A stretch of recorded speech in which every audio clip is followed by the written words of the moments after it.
ជំរាបសួរបងប្អូនទាំងអស់គ្នានេះគឺជាបេសកកម្មជិះកង់ចម្ងាយ 7.6 គីឡូពីទេពូសាន់ទៅមុខភោខ្ញុំទៅទីនោះមិនមែនមានបំណងដើរកម្សាន្តលេងនោះទេប៉ុន្តែខ្ញុំមានភារកិច្ចសំខាន់មួយគឺទៅធនាគារដើម្បីបំពេញព័ត៌មានបន្ថែមព្រោះថាខ្ញុំមកដំបូងបង្កើតគណនីធនាគារ Sinhan ជាមួយនឹង Passport ដោយសារតែយើងពុំមាន ID card នោះទេហើយ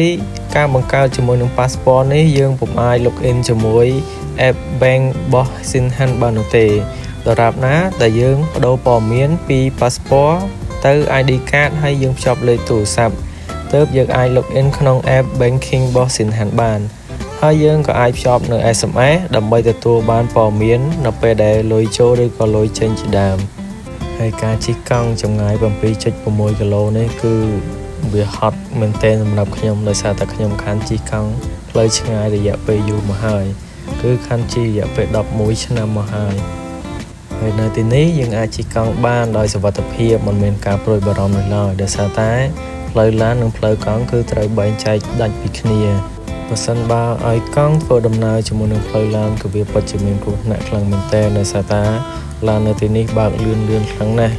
មិនមានការជិះយឺតកើមមួយនោះទេគឺថាជន់មកដាច់ព្រលឹងតែហ្មង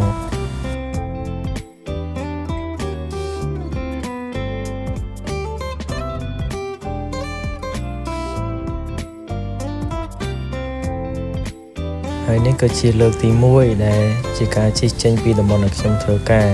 ហើយជិះមកដល់នេះគឺត្រូវបត់ឆ្វេងដើម្បីឡើងស្ពានទៅខាងមុខភោប៉ុន្តែខ្ញុំជិះហួសផ្លូវតម្រូវឲ្យខ្ញុំបកក្រោយទៅវិញហើយពេលដែលខ្ញុំបកត្រឡប់ទៅវិញគឺខ្ញុំអត់បានជិះតាមផ្លូវនឹងទេគឺខ្ញុំមើលតាម map បង្ហាញឲ្យខ្ញុំជិះទៅណាគឺជិះទៅនោះធ្វើឲ្យខ្ញុំជិះไปច្រាស់ផ្លូវគេไปច្រាស់ផ្លូវឯងពេញទៅនឹងហើយនេះជាផ្លូវដែលយើងកំពុងជិះដើម្បីឆ្លងស្ពានSam Hodeស្ពានហ្នឹងគឺវែងមែនតើខ្ញុំជិះមកហត់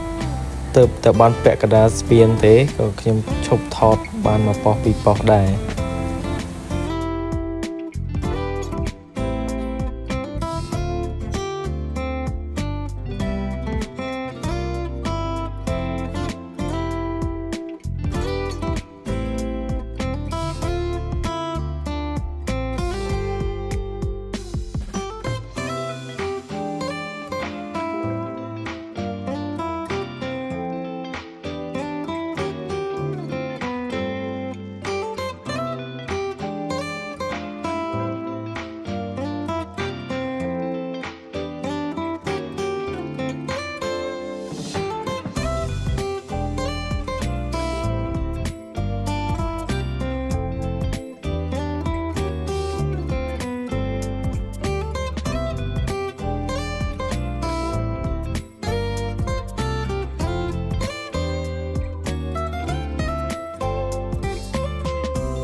ខែនេះជារដូវកាលរីកដូច្នេះហើយតាមផ្លូវពោពេញនៅទេសភាពស្រស់ស្អាតមែនទែនជាមួយនឹងការរីកជាច្រើនរយ៉ាងស្គូស្គីមែនទែន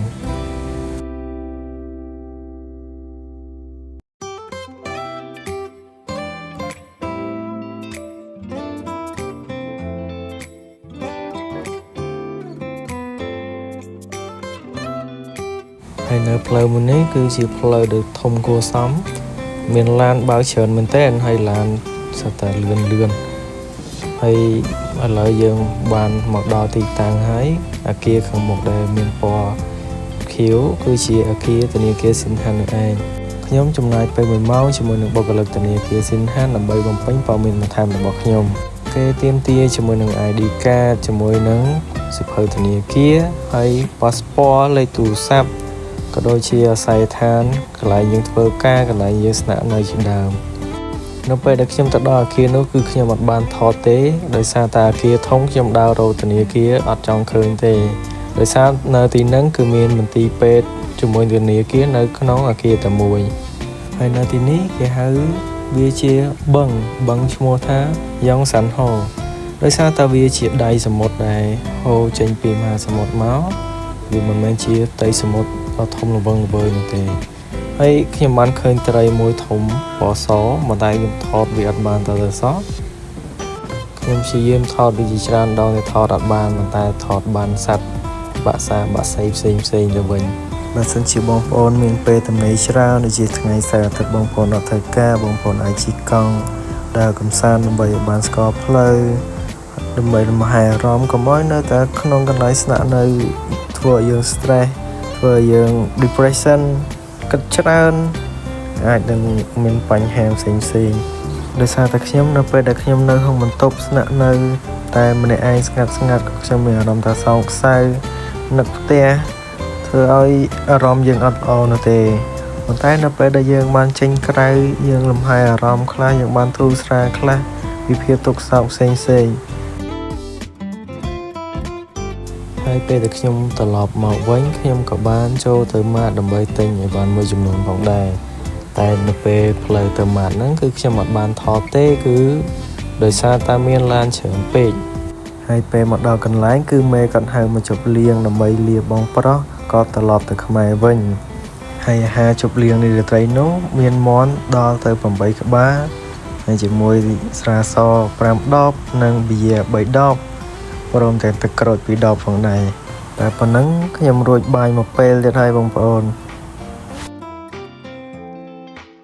ហើយវីដេអូនេះមានតែប៉ុណ្ណេះឯងសូមអរគុណបងប្អូនទាំងអស់គ្នាបាយបាយ